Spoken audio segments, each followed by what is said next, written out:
अस्सलाम वालेकुम second year students, मैं हूं अब्दुल रज़ाक और चैप्टर 16 ऑल्टरनेटिंग करंट में आज हम स्टार्ट करने जा रहे हैं प्रिंसिपल ऑफ मेटल डिटेक्टर्स और इसको फॉलो करेंगे हम डिस्कशन ऑफ चॉक कॉइल के साथ। सो चलते हैं अपने व्हाइट बोर्ड की तरफ। डियर स्टूडेंट्स, चैप्टर नंबर 16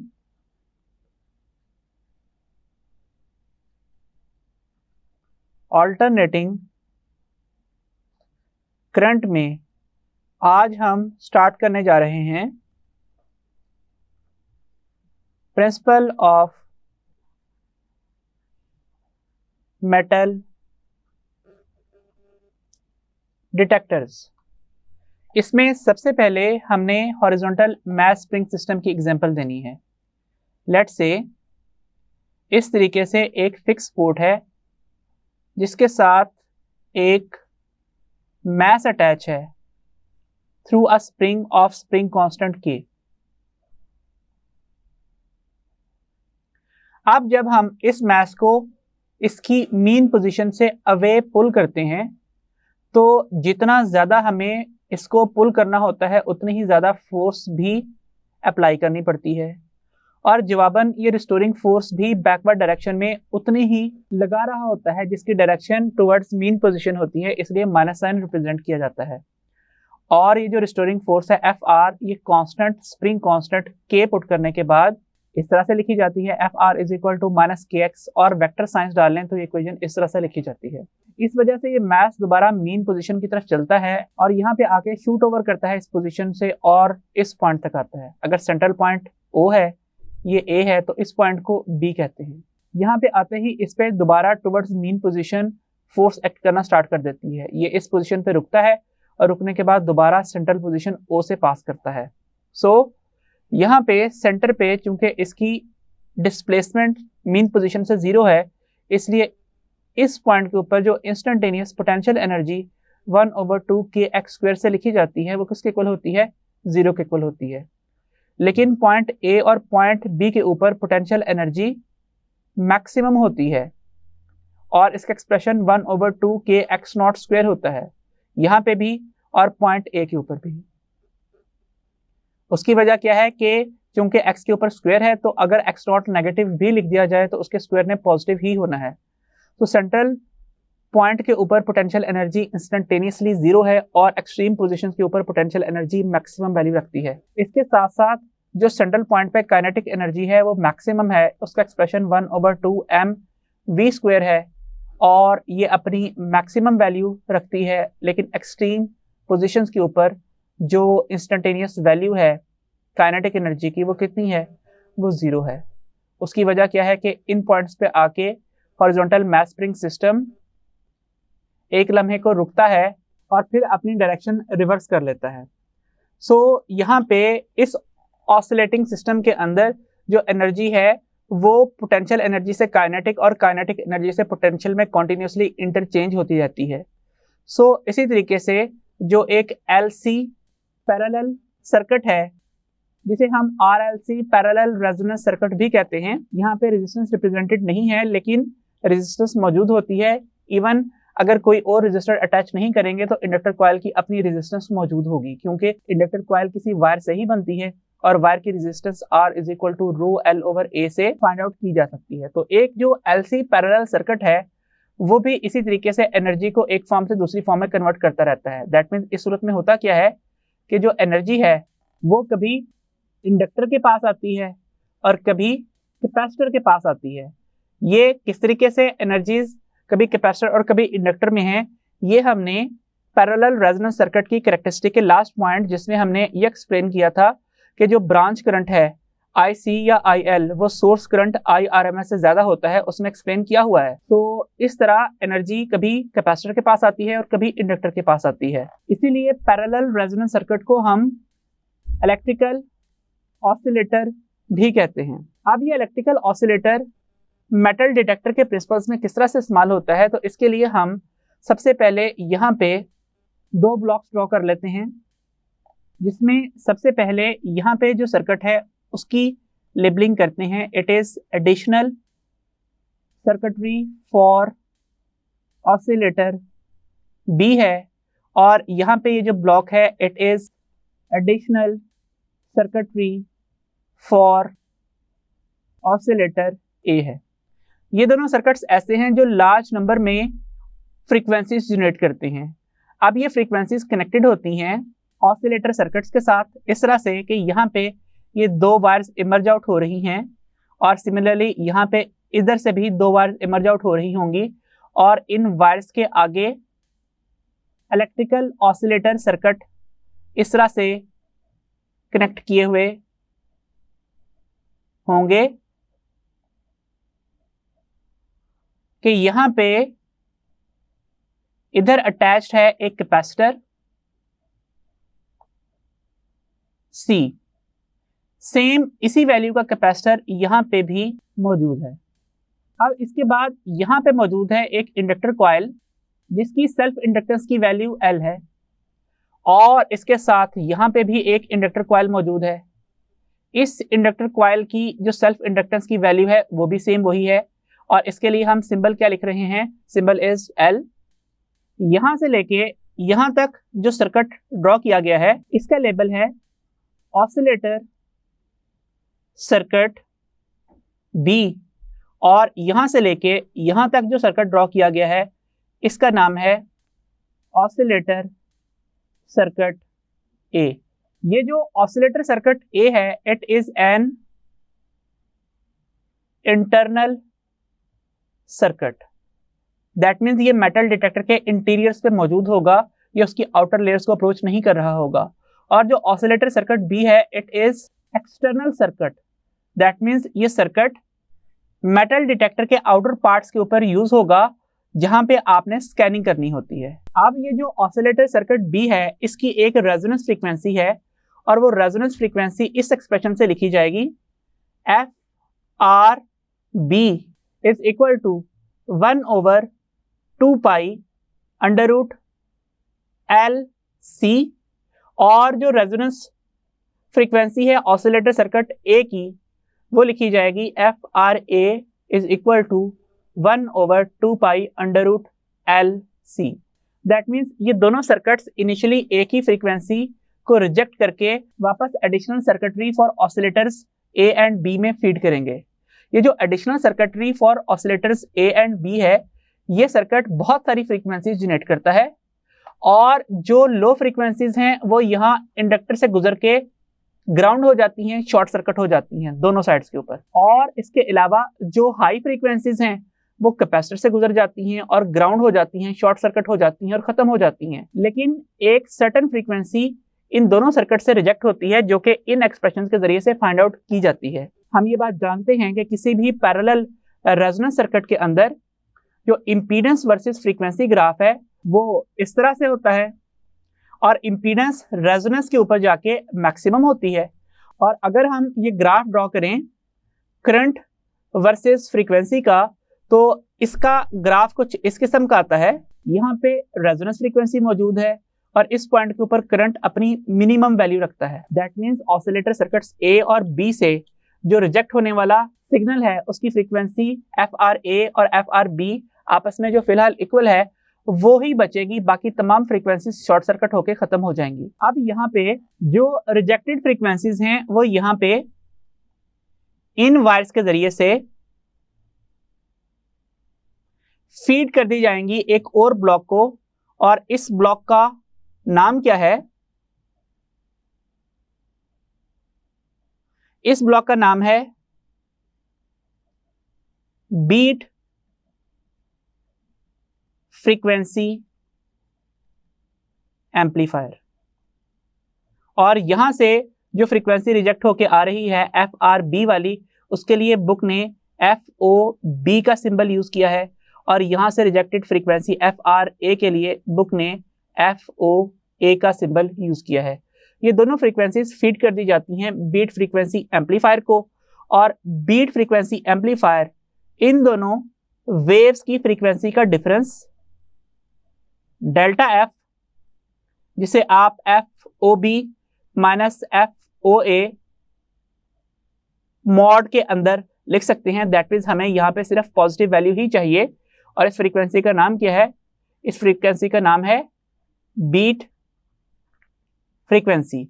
ये फ्रीक्वेंसी फीड कर दी जाती है एक और ब्लॉक को, और इस ब्लॉक के जरिए से हमने जो डिवाइस रिप्रेजेंट किया है इसका नाम क्या है? इसका नाम है स्पीकर। तो इसका मतलब है जो बीट फ्रीक्वेंसी है वो एम्पलीफाई होकर स्पीकर तक पहुंचेगी और उसके अगेंस्ट यहां पे बीप्स जनरेट होंगी। थर्ड टाइप ऑफ सुपरपोजिशन भी ब्रीफली डिस्कस कर लेते हैं, जिसका नाम क्या है? जिसका नाम है स्टेशनरी वेव्स। स्टेशनरी वेव्स कब बनती हैं? जब दो वेव्स की कौन सी कैरेक्टरिस्टिक सेम हो, इनकी वेलोसिटीज, फ्रीक्वेंसीज, वेवलेंथ्स और नेचर सेम हो, तो जिस टाइप की सुपरपोजिशन होती है उससे जो वेव बनती है उन वेव्स को हम स्टेशनरी वेव्स कहते हैं। इसमें डिफरेंट क्या होना लाजमी है? डिफरेंट नहीं बल्कि ऑपोजिट होनी चाहिए डायरेक्शन। तो ये भी हम फर्स्ट ईयर में डिटेल से पढ़ चुके हैं। जब यहाँ पे दो वेव्स ऑपोजिट डायरेक्शन में ट्रेवल करती हैं, एक वेव इस डायरेक्शन में और एक वेव इस डायरेक्शन में, तो यहाँ पे कुछ पॉइंट्स ऐसे होते हैं जहाँ पे हर इंस्टेंट ऑफ टाइम के ऊपर एडिशन के बाद जो रिजल्टेंट आता है वो कितना होता है? वो 0 होता है। तो यहाँ पे ये जो डॉट से मैं रिप्रेजेंट कर रहा हूँ, ये तमाम पॉइंट्स वो हैं कि जब आप इनको ऐड करेंगे तो यहाँ पे जो रिजल्टेंट है वो कितना आएगा? वो 0 के इक्वल आएगा। यहाँ पे 0 और 0 ऐड हो रहे हैं, लेकिन यहाँ पे एक क्रस्ट में ट्रफ ऐड हो रहा है, और नेक्स्ट यहाँ पे एक ट्रफ और क्रस्ट ऐड हो रहा है। तो नतीजा क्या होना है? नतीजा ये होना है कि यहाँ पे इनके रिजल्टेंट्स क्या आने हैं? इनके रिजल्टेंट्स 0 मैग्नीट्यूड के आने हैं। तो ये वो पॉइंट्स हैं जिनके ऊपर कभी ऑसिलेशंस आते ही नहीं। इन पॉइंट्स का नाम क्या है? इनका नाम है नोड्स। और इसके बाद कुछ पॉइंट्स ऐसे हैं जिनके ऊपर कभी क्रस्ट और क्रस्ट ऐड हो रहे होते हैं डबल एम्पलीट्यूड का रिजल्टेंट देने के लिए, और कभी ट्रफ और क्रस्ट ऐड हो रहे होते हैं, और कभी क्रस्ट और ट्रफ ऐड हो रहे होते हैं 0 रिजल्टेंट देने के लिए। तो नतीजा क्या होता है कि कुछ पॉइंट्स ऐसे हैं जिनमें ऑसिलेशंस कभी 0 मैग्नीट्यूड की होती हैं और कभी अपवर्ड होती हैं और कभी डाउनवर्ड फ्रॉम मीन पोजीशन होती हैं। तो ऐसे पॉइंट्स जिनके ऊपर ऑसिलेशंस हो रही होती हैं, ऐसे पॉइंट्स को हम क्या कहते हैं? इन्हें हम कहते हैं एंटी नोड्स। तो ये प्रिंसिपल ऑफ सुपरपोजिशन का थोड़ा सा रिव्यू था। अब हम वापस चलते हैं अपने टॉपिक की तरफ। तो ये हमारा ऑसिलेटर सर्किट है ए और बी, जिससे आने वाली बीट फ्रीक्वेंसीज जो हैं वो हमें स्पीकर के ऊपर मिल रही हैं। और फिलहाल चूंकि बीट फ्रीक्वेंसी की वैल्यू 0 है, दैट मीन्स डेल्टा एफ का इस वक्त आंसर 0 हर्ट्ज है, इसलिए स्पीकर के ऊपर कोई बीप नहीं होगी। उसकी वजह यह है कि यहाँ पे जो सर्किट है इसमें लगे हुए इंडक्टर की सेल्फ इंडक्टेंस की वैल्यू क्या है? इट इज मो not an square A L, और यहाँ पे इधर लगे हुए इंडक्टर की जो इंडक्टेंस है वो भी वही है, मो not an square A L. अब यहाँ पे इस सेल्फ इंडक्टेंस को एल ए और इसको एल बी का नाम दे दें। डियर स्टूडेंट्स, अगर हम किसी कॉइल को बगैर किसी कोर मटेरियल के रखते हैं तो उसकी परमिएबिलिटी की वैल्यू मो नॉट है, जो कि फ्री स्पेस की परमिएबिलिटी है। दैट मीन्स कॉइल के दरमियान में एयर या वैक्यूम मौजूद है तो उसकी परमिएबिलिटी ऐसा यूनिट्स में ये वैल्यू रखती है। लेकिन अगर आप आयरन के ऊपर कोई कॉइल वाइंड कर दें इस तरह से, तो इस सूरत में क्या होगा? इस सूरत में यहाँ पे जो सेल्फ इंडक्टेंस है वो लिखी जाएगी मो नॉट मो आर एन स्क्वायर ए आई, जहाँ पे मो आर क्या है? It is relative permeability of iron, और दोनों को मल्टीप्लाई करके हम मो एम या सिर्फ मो भी लिख सकते हैं, जिसे हम परमिएबिलिटी ऑफ आयरन कहेंगे। अब मैग्नेटिक मटेरियल के लिए ये जो मो आर की वैल्यू है ये ग्रेटर देन 1 होती है, जिसकी वजह से सेल्फ इंडक्टेंस इंक्रीज कर जाती है जब हम इस कॉइल के अंदर कोई मैग्नेटिक मटेरियल इंसर्ट करते हैं तो। लेकिन अगर ये मटेरियल कोई नॉन मैग्नेटिक हो, फॉर एग्जांपल वुड या प्लास्टिक इंसर्ट कर दिया जाए, तो उस सूरत में इनके मो आर की जो वैल्यू है वो होती है लेस देन 1, जिसकी वजह से सेल्फ इंडक्टेंस डिक्रीज कर जाती है। इसके अलावा अगर आप इस कोर के अंदर कोई मटेरियल इंसर्ट करने के बजाय इसके साइड में कोई मटेरियल प्लेस कर दें जो कि मेटल हो, चाहे मैग्नेटिक हो या नॉन मैग्नेटिक, तो इस केस में इस इक्वेशन में जो मो आर आएगा इसकी वैल्यू 1 से कम होगी। सो नतीजा क्या होगा? नतीजा ये होगा कि जैसे ही हम इस ऑसिलेटर सर्किट बी के करीब, जो कि एक एक्सटर्नल ऑसिलेटर है, इसके करीब कोई मेटल की बनी हुई चीज लेके आएंगे इस तरह से, लेट्स से कोई गन है जो कि इसके करीब इस तरीके से प्लेस कर दी जाती है, तो इस सूरत में क्या होगा कि चूंकि उसमें मेटालिक पार्ट्स मौजूद होते हैं तो इस वाले इंडक्टर कॉइल की सेल्फ इंडक्टेंस की वैल्यू कम कर जाएगी। तो इस केस में इस वाले इंडक्टर की सेल्फ इंडक्टेंस की वैल्यू कम हो जाएगी क्योंकि यहाँ पे मो आर आ जाएगा और इस मो आर की वैल्यू लेस देन 1 होगी। सो अब क्या होगा कि जब यहाँ पे इधर मौजूद इंडक्टर की सेल्फ इंडक्टेंस कम हो जाएगी तो रेजोनेंस फ्रीक्वेंसी इस वाले सर्किट की बढ़ जाएगी। इसका नतीजा ये होगा कि यहाँ पे ये जो दोनों फ्रीक्वेंसीज FOB और FOA यहाँ से रिजेक्ट होने के बाद बीट फ्रीक्वेंसी एम्पलीफायर को फीड हो रही थी, जो पहले इक्वल थी वो अब इक्वल नहीं रहेंगी। दैट मीन्स ये बीट फ्रीक्वेंसी जो कि पहले 0 के इक्वल थी ये भी 0 के इक्वल नहीं रहेगी। और अगर फॉर एग्जांपल ये बीट फ्रीक्वेंसी 2 हर्ट्ज आ रही है तो अब ये स्पीकर 1 सेकंड में 2 बीप्स जनरेट करेगा। अगर ये 12 हर्ट्ज आ रही है तो ये स्पीकर 1 सेकंड में 12 बीप्स जनरेट करेगा। अब हमारे इस्तेमाल के मुख्तलिफ जो डिवाइसेस हैं हर एक की वजह से डिफरेंट बीप्स जनरेट होती हैं। फॉर एग्जांपल अगर आप किसी वॉक थ्रू गेट से पास करते हैं, मोबाइल आपकी पॉकेट में है या फिर आपकी कार या बाइक की कीज आपकी पॉकेट में है, तो उस सूरत में मेटल डिटेक्टर गेट्स बीप करते हैं, लेकिन वो एक सर्टेन फ्रीक्वेंसी होती है जो कि कीज या फिर मोबाइल फोन्स के साथ एसोसिएटेड होती है। इस वजह से जो वहां पे मौजूद गार्ड्स हैं वो कोई नोटिस नहीं करते। लेकिन अगर उस वॉक थ्रू गेट में से या किसी स्कैनिंग मेटल डिटेक्टर के करीब कोई गन या कोई और एमुनेशन लेके आई जाए या वॉक थ्रू गेट से गुजारी जाए तो इस सूरत में जो बीप्स जनरेट होंगी वो नॉर्मल बीप्स से बिल्कुल ही डिफरेंट होंगी, जिसकी वजह से वहां पे मौजूद गार्ड्स अलर्ट हो जाएंगे कि यहाँ पे कोई इलीगल आइटम इस वॉक थ्रू गेट से या फिर इस मेटल डिटेक्टर के पास से पास किया है। तो ये थी प्रिंसिपल ऑफ मेटल डिटेक्टर की डिटेल्स। आई होप आपको समझ में आई होंगी। अब हम अपने आज के नेक्स्ट शॉर्ट टॉपिक की तरफ चलते हैं, दैट इज चॉक। अब चॉक का जो लफ्जी मतलब होता है वो है गला दबाना। अब आप में से अक्सर स्टूडेंट्स बाइक के चॉक के साथ वाकिफ होंगे। बाइक का चॉक क्या करता है कि जब हम बाइक को स्टार्ट करें और वो स्टार्ट ना हो रही हो, दैट मीन्स उसमें प्रॉपर फ्यूल मौजूद नहीं है, तो आप चॉक उठाते हो जिससे वो पाथ जिसमें से एयर पास करती है वो पाथ नैरो हो जाता है। दैट मीन्स एक तरह से उस पाइप का गला दबा दिया जाता है, जिससे सक्शन की वजह से ज्यादा पेट्रोल इनटेक होता है और बाइक स्टार्ट हो जाती है। लेकिन यहां पे हम जिस चॉक की बात कर रहे हैं that is an inductor coil. Inductor coil जिसकी सेल्फ इंडक्टेंस की वैल्यू L है और ये बहुत ही लार्ज है, मो नॉट N² AL है। और अगर कोई magnetic material as a core material मौजूद है तो यहाँ पे मो आर भी मौजूद होगा। और इसकी जो रिएक्टेंस की वैल्यू है, इंडक्टिव रिएक्टेंस की वैल्यू 2πfL है। और चूंकि ये वैल्यू बहुत ही ज्यादा लार्ज है इस वजह से यहाँ पे XL भी लार्ज है। अब ये वैल्यू लार्ज क्यों होगी? क्योंकि यहाँ पे हम एक ऐसी कॉइल यूज करेंगे जिसका एरिया बहुत ज्यादा होगा। दैट मीन्स अगर इस तरीके से कॉइल बनी हुई है तो यहाँ पे ये वाला एरिया बहुत ही लार्ज होगा। इसके अलावा ये जो वायर है ये वायर थिन नहीं होगी बल्कि ये एक थिक वायर होगी, इस तरह से बनाई गई होगी। तो वायर थिक होने की वजह से क्या होगा कि जो इसकी रेजिस्टेंस है R = ρL/A, उसमें एरिया ज्यादा होने की वजह से रेजिस्टेंस बहुत ही कम हो जाएगी और हीटिंग इफेक्ट बहुत कम आएगा। ये कॉइल यूज होगी किस काम के लिए?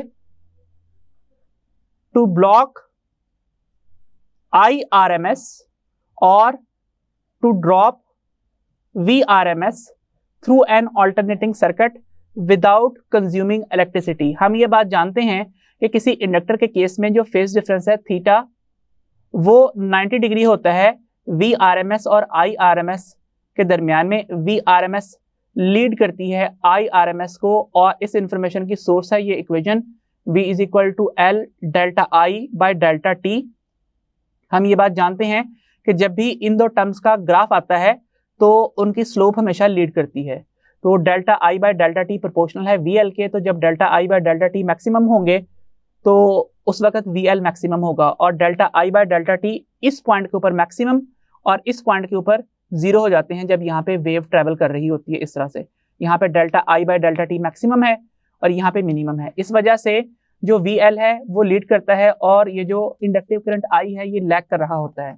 सो इस वजह से यहाँ पे थीटा 90 डिग्री बनने की वजह से जो पावर फैक्टर है कॉज ऑफ थीटा वो कॉज ऑफ 90 डिग्री या फिर 0 के इक्वल आ जाता है। और इस केस में जो एवरेज पावर डिसिपेशन की इक्वेशंस हैं वो बन जाती हैं P average is equal to V RMS I RMS cos of theta is equal to I RMS square XL cos of theta is equal to V RMS square over XL cos of theta।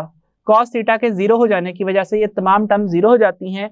और किसी भी inductor में जब आप power dissipation की बात करते हो तो वो पावर डिसिपेशन सिर्फ और सिर्फ उसकी रेजिस्टेंस के इफेक्ट की वजह से आती है, और हमने ये रेजिस्टेंस पॉसिबल मिनिमम के ऊपर रखी हुई है ताकि हीटिंग इफेक्ट कम से कम आए। डियर स्टूडेंट्स, चॉक कॉइल का यूज कहाँ पे है?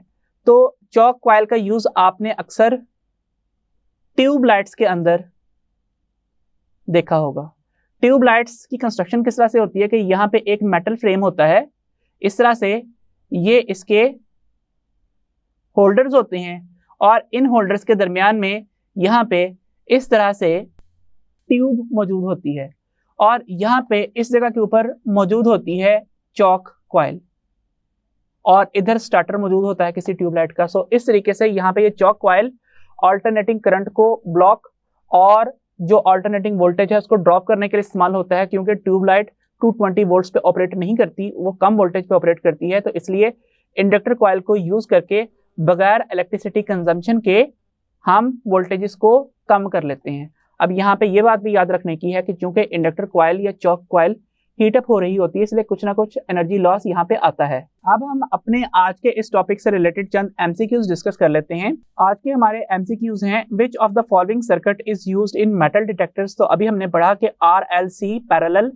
रेजोनेंस सर्किट वो यूज होता है मेटल डिटेक्टर्स के अंदर। इसे हमने ऑसिलेटर सर्किट भी कहा था, और रेजिस्टेंस ड्रॉ नहीं की थी लेकिन फिर भी एग्जिस्ट करती है। नेक्स्ट है, if metal is brought near an external circuit of metal detector the self inductance of the circuit is. तो भाई जब किसी मेटल डिटेक्टर की कॉइल के आउटर पार्ट के करीब कोई मेटल लेके आया जाता है तो उससे उसकी सेल्फ इंडक्टेंस की वैल्यू डिक्रीज कर जाती है। हाँ, अगर उस मेटल को कॉइल के अंदर इंसर्ट किया जाए तो अगर वो मैग्नेटिक है तो सेल्फ इंडक्टेंस बढ़ जाएगी, और अगर वो नॉन मैग्नेटिक है तो फिर सेल्फ इंडक्टेंस की वैल्यू कम हो जाएगी। तो ये थे हमारे आज के टॉपिक से रिलेटेड कुछ एमसीक्यूज। आई होप आपको समझ आ गए होंगे। डियर स्टूडेंट्स, ये थी मेटल डिटेक्टर्स के प्रिंसिपल और चॉक कॉइल की वर्किंग की डिटेल्स। आई होप आपको अंडरस्टैंडिंग में आसानी हुई होगी। अंटिल द नेक्स्ट टाइम, खुदा हाफिज।